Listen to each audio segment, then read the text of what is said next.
So I recently had to buy a brand new Switch because my old one was just kind of starting to show its age. You see, this is a launch Switch that I had, and, you know, things get old, they break. But this one was doing something that kind of was scaring me a bit. The fan on the top, every time I'd boot up the Switch, would sound like a chainsaw.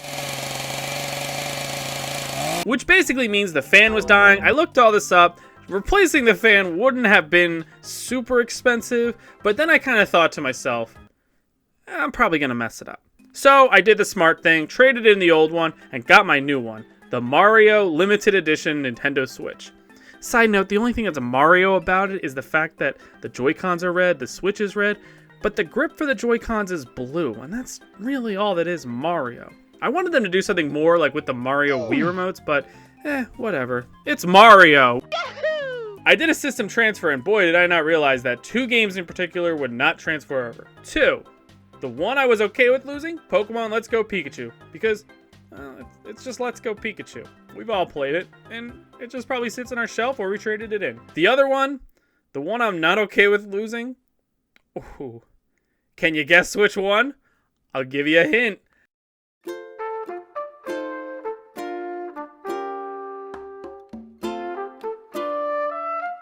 Yeah, I lost my Animal Crossing village, all my progress, my beautiful flowers, the bells. But the thing that hurt the most was all of my villagers. I actually was really upset about that because I really liked all of my villagers. You know, this was the first time I ever played an Animal Crossing game and actually said, hey, these guys are all okay. And it just was kind of sad. So I wanted to make something just to commemorate those we lost.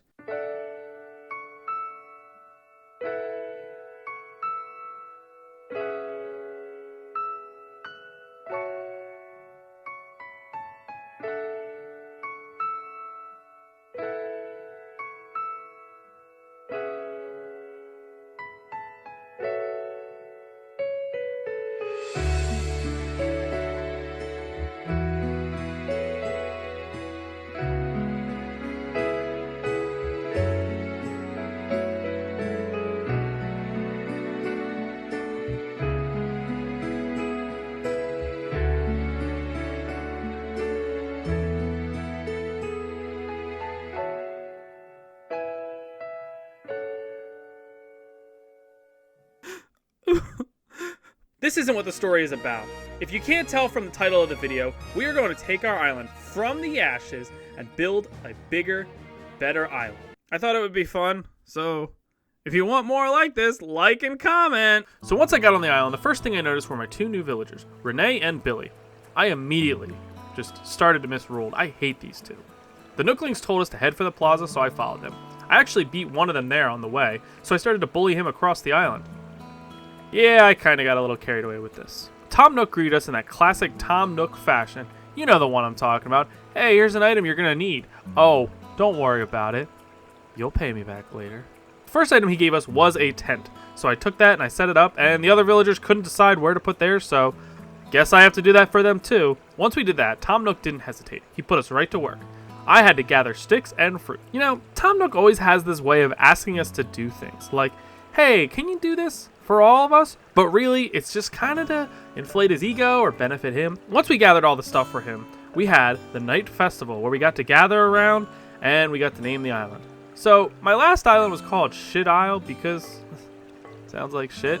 But since this was the rebirth of my Animal Crossing, I decided to call it Rebirth Island. Let's see how that goes. Sucker. Oh my god. I want to beat your ass. Oh my god, that was awful. Okay, let's name it something where nothing bad can happen. How about Safe Space Island? Yeah, that sounds peaceful to me. After we all pitched the ideas for the name of the island at once, I noticed Billy suggested Swallville, and I'm immediately jealous. Swallville is such a better name than Safe Space. After that, we had our drinks of pear juice? Is that even a thing? Huh, I guess it is. But then we just partied the night away. I knew Tom Nook was going to ask us to get to work right away the next day, so I went to bed early. Because, you know, basically, we have to carry this entire island on our back. I woke up the next morning to Tom Nook giving me a smartphone? Wow, that's actually really nice. You know what? I think I gave him a bad rep earlier. He just wants us to... How much? Okay, Tom Nook. He gives us the option to either pay it off with bells or to use his made-up currency known as Nook Miles. And by give you the option, I mean you basically have to use Nook Miles to pay off your first debt. Hey, look, it's a new day, and it's spring. Hey, look, we got some mail. Oh, look, it's from our best friends in the whole world. Mom, Nintendo, and Nook Inc. You know, our best friends. The only thing that was really worth getting were the oranges, because that'll be helpful later, and I'll explain why. Other than that, we got a DIY recipe for a workbench. Oh, great, I just realized we're gonna have to get those recipes again. One thing I know you can do really early on is just gather up all your weeds and sell them, because it gets a good chunk of bells right off the bat. Tom Nook is having a workshop that's gonna allow us to craft the first two things we're gonna need, a net and a fishing rod. Tom makes us gather the materials though, and that just kind of baffles me. Imagine going to an art workshop and they're like, hi, welcome. Before we get started though, we need you to go out and gather, brushes, paint, the canvases, and that's all we're gonna need for our class. Isn't this your workshop? Shouldn't you just have some of the stuff here? So we gather everything and we get to make a fishing rod and a net. Oh god, I forgot, Blathers. Yeah, getting started with Blathers is a bit annoying because you need to have Tom Nook call Blathers to come to the island, which you need to have 5 fish or bugs for him to do that. Blathers will then come to the island and he'll accept 20 fish, bugs, or fossils, and then he will shut down his little hut for the day to open up the full museum. It's cool to have something to work for like this, but you just end up leaving specimens around your island while you're getting started, and it's just kind of annoying. So in the meantime, I cleaned up the island and caught fish and bugs. I also stole a fish from Billy because I just want to send the message. Billy, please leave. Also, Renee had a flea on her because she's gross. So giving Tom Nook the fish and bugs is really annoying because when Blathers comes to the island, you can just be like, here's all the fish, here's all the bugs, just take them. But Tom Nook has to sit there and take every single one individually. It's kind of annoying, but you only have to do 5, so it's not the worst thing in the world. And he doesn't give you a description of the bugs and the fish. After giving Tom Nook 5 fish or bugs, we get to pick the spot for Blathers' museum. And then we have to wait for him to come. Tomorrow. Alright, whatever. Let's just start leaving stuff around in the meantime. So placing the museum is a big decision because it will basically guide the rest of the island's layout. So I put it right here, just thinking I'd have enough room for the Nook shop to be right next door. Spoiler alert, that's where it goes, by the way. So now I decided to gather fruit. See, a lot of the stuff you want to do in this game requires bells, and a lot of people will argue the best way to get bells really fast is the turnip market. But here's the thing, I hate dealing with the turnip market. You see, I've never had good luck with turnip prices on my island. I end up netting a profit of 1,000 bells. It doesn't really work out. So what I end up doing is just going on Reddit or Discord and finding other people who have ridiculously high prices to sell my turnips on. So I'm going to be using some other methods that maybe people don't really talk about or they don't really think to do. Fruit gathering is a great way to get bells. But I'll let you in on a little tip to sell the fruits. Gather all the fruits you can and go to a friend's island who has a different fruit than you. See, fruits are more valuable on other islands if they aren't native to that island. So if you have pears and go to a friend's island who has peaches, you'll make more bells. So that's exactly what we're gonna do. I contact my friend and ask them to get on so we could go to their island to sell some fruit. And while we're waiting, I skipped ahead. Oh, by the way, I don't know if I mentioned this or not, but we're gonna be time traveling just to kind of speed up this video process. Oh, hey, Blathers is here. We're gonna give him all the specimens that we've collected already to try to get the museum fully open. He gives us a recipe for a shovel to dig up fossils, which is really nice because that's gonna help us get us closer to the museum being finished. Also, have you ever seen these glowing spots on the ground? Those are buried treasure, and if you dig it up, there's about 1,000 bells or so, and then if you rebury money, it will grow a money tree, which, down the line, really helps with getting bells. Oh, hey look, my friend's online. So now that they're on, we can head to Bun Island. And man, you want to really feel inferior about your island? Go to this one. Seriously, my friend Stevie is a big Animal Crossing fan. She plays this game hard. Even when my island was at its best, I still thought her island was so much nicer. She let me use her shop to sell my fruits, and I made a total of 47,500 bells. It's not bad, but you can make more. Remember when I said foreign fruits sell better on an island they're not native to? Well, since my island doesn't have peaches natively, I'm gonna use all these bells that I just got to buy peaches and then take them over to my island and sell them. Here comes the money. Here we go. Money talk. Here comes the money. Money, money, money. I did save some of the peaches to plant because this way it'll be easier to collect and then sell them on my island. I finally had the Nook Miles to pay off my moving fees, which was really great because now that we have our tent paid off, we can go up to a house. Yeah, look at us. we're gonna have a house just like everybody else on our island. You see, the nice thing about having a house as opposed to a tent is that you can keep stuff in storage, so now our inventory will have a lot more room, which is a problem we later on solve. While I was walking along the beach, I find Gulliver. Basically, he'll show up on your beach every once in a while claiming how his ship crashed and his phone broke, so now he needs you to find the parts so he can put his phone together and call his crew to come pick him up. Yeah, sorry Gulliver, I don't think these parts are gonna work anymore after being washed up on the beach and buried in the sand. So instead of helping this poor guy out, I'm gonna do the wrong thing and pocket these pieces. See, there's a robot DIY recipe later on that I want to make, and you need 30 rusted parts in order to make it. If you keep Gulliver's communicator parts, they will turn into rusted parts the next day. So sorry Gulliver, you better get comfortable here because you're gonna be here for a while. I'm just kidding. He leaves regardless the next day. I guess he just gets bored and uses someone else's phone. So I decided to do some fishing and I caught Nemo! Also, while strolling the beach, I find a recipe for a wooden end table. Okay. The two little nooklings want to open their own shop. Okay, so do it. Oh, they need me to help build it. Wow. Didn't see that coming. So we have to gather 30 of each wood type and 30 iron nuggets. See, the wood can be annoying because whatever the trees you smack, the wood can be random. However, iron can be hard to get. Depending on the rock placement on your island, you will have at most 5 rocks. I find another money tree spot and bury 10,000 bells. So when the trees sprout, it'll potentially give me 30,000 bells. Depending on what you bury determines how many bells you will get. I heard it maxes out at 10,000 bells. However, I've had times in the past where I've accidentally buried 99,000 bells and I've gotten that back 3 times as much. So, who knows the method behind these trees? I just buried 10,000 just to be safe. I find some fossils, which is the third part of the museum, so I take them to Blathers. What I didn't mention at the beginning of this is, on my old island, I had completed the fossil portion of the museum, so starting that over really kind of sucks. Especially since you can get 5 fossils a day, and you can get repeats. So we donate the final item needed for the museum to fully open, and you know what that means. Leaving items around the island until we can donate them. This sucks because we can't donate any more today, and like I said earlier, we have to essentially wait 2 days since tomorrow the museum will be closed, and then the next day is when the museum will finally open. What's nice is this is the last time you have to go through this though. I used some Nook Miles to get more pocket space. I've been waiting for this, but seriously, I just hate that you have to pay to make your pockets bigger. It should just be like, oh, here's a backpack or something like that. I also get some wallpapers and floor patterns to spruce up my house. I want to start working on decorating my house, but I think that's going to wait until I get the island exactly where I want it to be. Time skip. Oh, great, Billy's coming over. What do you want, you son of a bill? Oh, that's very sweet of you. Billy gives us 10 iron nuggets, which we were struggling to get in the first place, so this just kind of made it a lot easier. We also find a money rock that'll give you bells. You need to hit it quickly or it'll stop giving you bells. The technique can be annoying, but once you get the hang of it, it'll give you a lot of bells. Renee gives us a shovel, like a decent one too that won't break as easily. It's actually a lot much better than our flimsy one we have now, so that was pretty nice. Man, these two villagers are making it really hard for when I decide to boot them out. Gulliver's back, or he never left. But this means more rusted parts for us. Okay, I'm getting tired of waiting for Blathers to open up the museum, so let's just do another time skip. Am I a sinner for doing a time skip? No, I'm a sinner for other reasons. Now that the museum is open, let's get donating. Finally, we can stop just leaving these items around the island. We got the last of the materials needed for the shop and place it right next to the museum. But you guys already knew this. I went back to Bun Island to get the rest of the different fruits I didn't have, and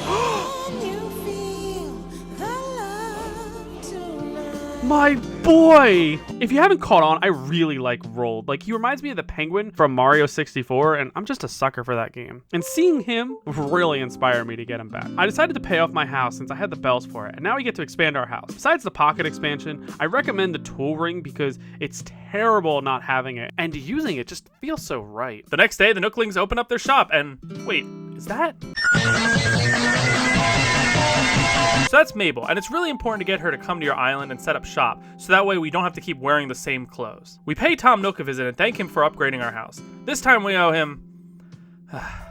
Okay. So every time you expand your house, you end up owing Tom more and more. It's kind of a pain in the ass, so what I'm going to do is wait until I have my island situated, then focus on the house. Tom Nook gets a call from 3 new villagers, 3 of them to be exact, and he wants us to start building a bridge. So we craft that bridge, and I'm just a little disappointed because this is the only time in the game where you get to craft bridges. Every other time, you just gotta pay Tom to build it. After that, we get to find a plot for each home. You gotta really spread these houses out more than the other ones. See, the other ones we could put really close, right up next to each other, but these, there had to be a little bit of a gap. Each plot needs 3 interior items and 3 exterior items that we have to craft. That's totaling 18 items. I put the houses in a nice line just so that way later on down the line we're not going to have to worry too much about relocating these houses, but I feel like we're going to end up having to. I accidentally stirred up my first wasp's nest, and the first thing I thought was, oh yes, I can finally catch one of these and put them in the museum. Well, that didn't work out. Now I look like Quasimodo. So the one item I kind of screwed up on was the hay bed. You see, you need weeds, and while my island did have a lot of weeds, I weeded my entire island and sold them. So what did I do? Unfortunately, I had to use some of my Nook miles and go to an island, get some of their weeds. While I was there, I got to meet Bo, who could possibly come to my island. And by possibly, I mean God, I hope not. Once we make the 18 items, we check with Tom Nook and he tells us that the plots have sold. The villagers will start moving in and we can actually see who bought the plots. The new villagers that are going to be moving in are going to be Hornsby, who, he looks kind of nice. Peggy, who, yeah, she's not staying here long. And Cheverve? I don't know how to pronounce that, but we'll probably end up giving them the boot. Man, we will have 5 villagers, and I really only like one of them. That's not good. So our villagers don't move in all at once. They're gonna move in once per day. So let's get ready to watch some time fly. Good old Tom is having another customization workshop, and this time we don't have to bring our own materials, except for the wooden wardrobe, but that makes more sense. Hornsby's the first one to move in, and since he's the only one I really like, let's go pay him a visit. Oh, your house looks nice. Hey, look, more rusted parts. So I wanted to experiment with the money trees and bury 99,000 bells, hoping to triple that. I do this for a couple days and it kind of worked. I had 2 trees where I buried 99,000 bells. The one tripled that and the other one just maxed out at 10,000. So I guess my advice is bury 30,000 bells. That way you'll always at least break even, but on the days that it decides to triple it, it tripled it. Skip ahead and we greet Peggy. Skip to the next day and...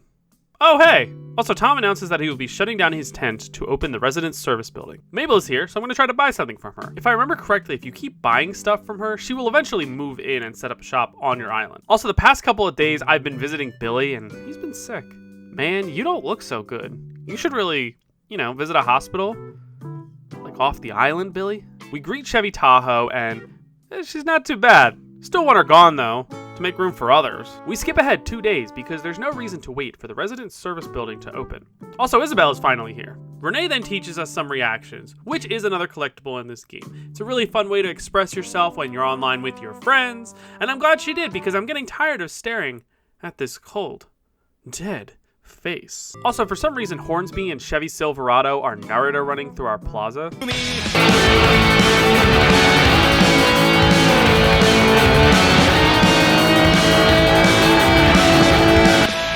We visit the new services building and see the 2 new counters. Basically, Tom handles all the island construction and money issues, and Isabel handles the residents, the island tune, and the island flag. Tom reveals then that he wants to bring KK Slider to the island, which I'm very excited about. Seriously, something about spending a Friday night listening to his songs, it's just really soothing. We need more villagers to come and stay on the island, which means we have to build a campsite. Kinda lets them test drive the island before they decide to live here. We gather the materials and then build the campsite directly behind our house on the hill. And now we wait for the next day to have the campsite open. The next day comes and Isabel is taking over the morning announcements. Mabel comes back and I buy this really cool space parka. We find a lost item and return it to Peggy. As a reward, she gives us... You're gone first. Tom Nook congratulates us for getting the campsite built, but what I really want to do is get the ability to scan in amiibos. That's when our island squad is going to be unbeatable. We change the island tune. Are you surprised? And Isabel sings it back to us. God, that's so cute. Now it's time to change the island flag. It's perfect. I decide to go flying to some islands to see if we can recruit some villagers to come to our island. Kinda how we found Bo earlier. I end up on 4 different islands and I ran into... no villagers. Great. Well, I got frustrated and came back the next day to... yeah, so we got our first visitor. I go to check on him and... oh, it's Keaton. I actually had him on the 3DS and he was kind of a snob, I think. I don't remember. He wasn't one of my favorites. Regardless, I want him to move in so that way we can start filling up our island, so let's work on that. We ask him to see if he wants to move in, but he says we need to ask Tom. So we go and talk to Tom and he gives us a housing kit. I think? That was weird. Every other time he's actually handed us something, so why did it just fade to black there? I tried to line up the houses with the others and... I think that's good. We head back to Tom and he tells us more people can move in, but we have to have the plots for the houses already laid out. All right, Tom, what's the catch? Okay, so for every plot we want to place, it'll cost 10,000 bells. So we will have to pay 40,000 bells to max out all of the plots on our island. So we place all of the plots needed for the island in a 4x2 line, and then I just realized I'm gonna have to move all these houses eventually. But at least we can just get the villagers for now. I forgot to tell Keaton he's all good to move in. Yeah, buddy, you can do that now. I skip ahead. Mabel comes back, and this time she wants to move to our island. Let's find her a plot. We place it behind the museum so we can have a business area. Billy, can I help you? We let Mabel know and buy some clothes from her. We check with Isabel for our island rating and... neat. We'll eventually have to get a 5-star rating in order to get terraforming, but we'll do that in a separate video. We finally unlock the ability to scan amiibos into the game. When we do this, they will visit the campsite. This is the best way to get the villagers we want, and that's exactly what we're going to do in the next video.